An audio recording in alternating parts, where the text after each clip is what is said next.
Lahore press club میں regional standing committee real estate Punjab FPCCI کی طرف سے پریس کانفرنس اور حلف برداری کا انعقاد کیا گیا۔ اس موقع پر regional standing committee real estate Punjab کی نئی کمیٹی کے ممبران نے حلف بھی لیا۔ اس موقع پر میجر رفیق حسرت، سابقہ صدر فیڈریشن آف ریئل پاکستان، صدر چودھری سلطان محمود گجر اور وائس چیئرمین SN ملک نے پریس کانفرنس کرتے ہوئے کہا کہ وزیر اعظم کے خصوصی تعمیراتی پیکیج جس میں کنسٹرکشن کو انڈسٹری کا درجہ دیا، سٹیمپ ڈیوٹی میں کمی بھی کی اور کنسٹرکشن پروجیکٹ کو دسمبر 2020 تک خصوصی تاریخ بھی دی گئی۔ ان تمام چیزوں کے بعد ریئل اسٹیٹ کے کاروبار میں ایک اچھا بوم ہوا، ساتھ ہی ساتھ کم و بیش 50 سے زائد ریئل انڈسٹریاں متحرک ہوئیں اور اس سے عام پاکستانی کے لیے اچھے ثمرات حاصل ہوئے۔ اس موقع پر لاہور 24 نیوز سے ریئل اسٹیٹ کمیٹی کے عہدیداران نے بات چیت کرتے ہوئے کہا، آج یہ جو پریس کانفرنس تھی اور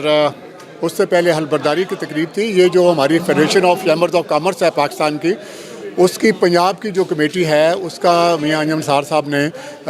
سربراہ بنایا تھا جناب سلطان محمود صاحب کو، جو کہ اکاڑے سے تعلق رکھتے ہیں اور وہاں کے ایسوسیشن کے صدر ہیں ریئل اسٹیٹ کے، اور بہت جہاندیدہ یہ ہمارے دوست ہیں اور بڑا متحرک شخصیت ہیں ریئل اسٹیٹ کے حوالے سے بھی اور انجمن تاجران کے حوالے سے بھی۔ تو آج جو باقی جو ممبران تھے جو الحمدللہ ملتان سے ہیں، باولپور سے ہیں اور رحیم یار خاں سے ہیں، پھر لاہور سے ہیں، اس طرح سرگودا، سیالکوٹ، پنڈی، ایوری ویئر ساری کی ساری اچھی نمائندگی دی گئی ہے۔ مقصد یہ ہے کہ جو پہلے پلیٹ فارم ہے، جو چیمبر آف کامرس کا پلیٹ فارم ہوتا ہے یا فیڈریشن کا پلیٹ فارم ہوتا ہے، اس کو اور مضبوط کیا جائے اور ریئل اسٹیٹ کے حوالے سے جو ہمارے مسائل ہیں ہم بہترین طریقے سے حکومت تک پہنچائیں۔ اور جیسا کہ آج آپ نے سنا ہے کہ ہمارے جو اہم مسئلے ہیں ان میں یہ ہے کہ جو ٹیکسز میں کمی کی گئی ہے اس کو جاری رہنا چاہیے۔ بینک کا جو ابھی نیا نظام بنا ہے، نئی حکومت ہمارے پرائم منسٹر جو عمران خان کے جو ہے نا وہ ریکمنڈیشن کے اوپر کہ جو 5 مرلے سے کم گھر جو خریدے گا وہ 5% سے جو ہے نا وہ ان کو مارگیج دیا جائے گا بینکوں کا۔ ہماری ریکمنڈیشن ہے کہ جو اپارٹمنٹ ہیں جو کہ ہم ان کو پروموٹ کرنا چاہتے ہیں، زرعی زمینوں کو بچانا چاہتے ہیں، تو 2% پر ان کو مارگیج دیا جائے۔ ریئل اسٹیٹ کا جو کام کرنے والے ساتھی ہیں ان کو ریگولیٹ کیا جائے، رجسٹر کیا جائے اور ان کا 2% کمیشن جو گارنٹیڈ ہو۔ جو DC ریٹ اور FBR کے جو ریٹ مقرر ہوتے ہیں اس میں ریئلٹرز کو اور ان کے نمائندوں کو اعتماد میں لیا جائے اور ٹیکسوں کی شرح کو کم رکھا جائے، تاکہ نہ صرف پاکستان کے اندر بلکہ اوورسیز پاکستانی بہت بڑی جو ریمیٹنس بھیج رہے ہیں وہ بھی ریئل اسٹیٹ میں آتی ہے، تو اگر ان کو منافع ملے گا تو مزید وہ پیسے بھیجیں گے اور ملک کو مزید ٹیکس ملے گا، جس کی وجہ سے پاکستان خوشحال ہوگا۔ ہمارے لیڈران نے کیا وہ بہترین کیا ہے، ہم بھی کوشش کریں گے کہ ان کے نقشے قدم پر چل کے بہترین کام کریں، اور یہ ہمیشہ سے ہے کہ آگے سے آگے بڑھنے کے لیے ورک کرنا پڑتا ہے۔ کوئی اگر ترمیم کرنی پڑتی ہیں، کوئی اور بھی معاملات دیکھنا پڑتے ہیں تو کوئی حرج نہیں ہے، ہم اور بھی دوستوں کو ساتھ ملا کے اپنے ساتھیوں کو ان مشترکہ فیصلے کے اوپر کام کرتے ہیں۔ ماشاءاللہ جی، بہت اچھی حلف برداری ہوئی ہے اور اچھے محنتی لوگ ہیں۔ امید ہے ریئل اسٹیٹ سیکٹر کے لیے کافی اچھا کام کریں گے۔ اچھے لوگوں کی سیکٹر کو بہت اچھا ضرورت ہے، اور اس کے ساتھ ساتھ گورنمنٹ کو بھی سیکٹر کو بڑا مائنیوٹلی دیکھنا چاہیے۔ اس کی جو اندر سکم ہیں ان کو دور کرے، جو غلطیاں ہیں ان کو دور کرے، تاکہ یہ سیکٹر ایک اچھا ریونیو جنریٹ کر کے دے سکتا ہے اس گورنمنٹ کو۔ جی بسم اللہ الرحمن الرحیم۔ سب سے پہلے میں میڈیا کا شکریہ ادا کرتا ہوں۔ میڈیا ایک ریڑھ کی ہڈی کا کردار ادا کرتا ہے ہمارے پاکستان میں کسی معیشت کے کردار کو اٹھانے کے لیے۔ تو میری اپنے پرائم منسٹر صاحب سے گزارش ہے کہ جو آپ نے پیکیج دیا ہے یہ کرونا کی نظر ہو چکا ہے، اس پیکیج کو جو ہے 31 دسمبر 2021 تک بڑھایا جائے اور ریئل اسٹیٹ پہ خصوصی توجہ دی جائے۔ ریئل اسٹیٹ سیکٹر وہ ہے جس کے ساتھ کم از کم 85 انڈسٹریز جو ہے وہ منسلک ہیں۔ اگر ریئل اسٹیٹ کا کام چلے گا تو 85 انڈسٹریز کا بزنس چلے گا اور آپ کا جو ریونیو ہے وہ جنریٹ ہوگا، اور اس لیے ریئل اسٹیٹ پہ بہت خصوصی توجہ کی ضرورت ہے، اور میں امید کرتا ہوں کہ حکومت اس پہ خصوصی توجہ دے گی۔ بسم اللہ الرحمن الرحیم۔ جی بہت مہربانی، آپ کی شکریہ۔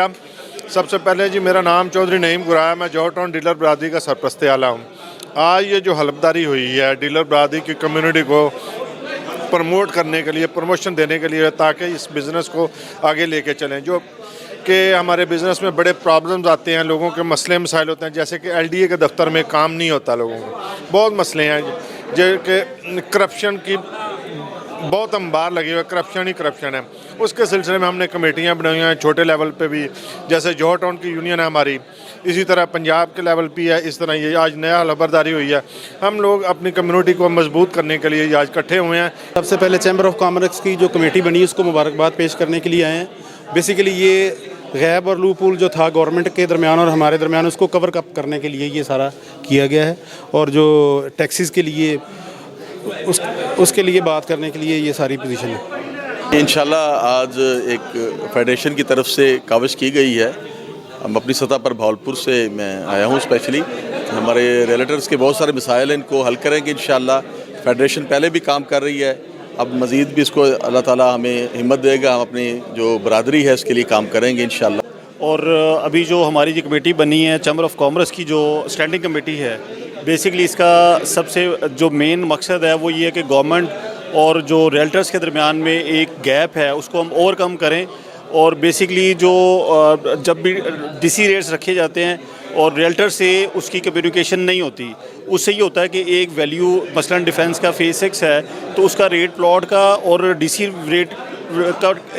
بیچ میں فرق بہت زیادہ ہے۔ مثال کے طور پہ اگر 2 کروڑ کا پلاٹ وہاں پہ اویلیبل ہے تو ڈی سی ریٹ بھی وہاں پہ 2 کروڑ پہ ہے، حالانکہ ایسا نہیں ہوتا، ڈی سی ریٹ اور اوریجنل ویلیو میں تھوڑا سا فرق ہوتا ہے۔ تو اسی کو ہم نے اسی گیپ کو نکالنے کے لیے ہم نے گورنمنٹ کے ساتھ مذاکرات کیے اور اپنی یہ کمیٹی بنائی۔ انہوں کا مزید کہنا تھا کہ کورونا وائرس کی وجہ سے ہم ٹھیک سے اس پروجیکٹ پر کام نہیں کر سکے، اسی لیے ہماری گزارش ہے کہ پنجاب میں ڈی سی ریٹ مقرر کرے اور پنجاب بینک کی شرائط بہت ہی سخت ہیں، اس میں کمی کی جائے۔ اس موقع پر تمام ممبران میں شیلڈ بھی دی گئیں۔ کیمرہ مین شاہد اقبال کے ساتھ کرن بشیر، لاہور 24 نیوز لاہور۔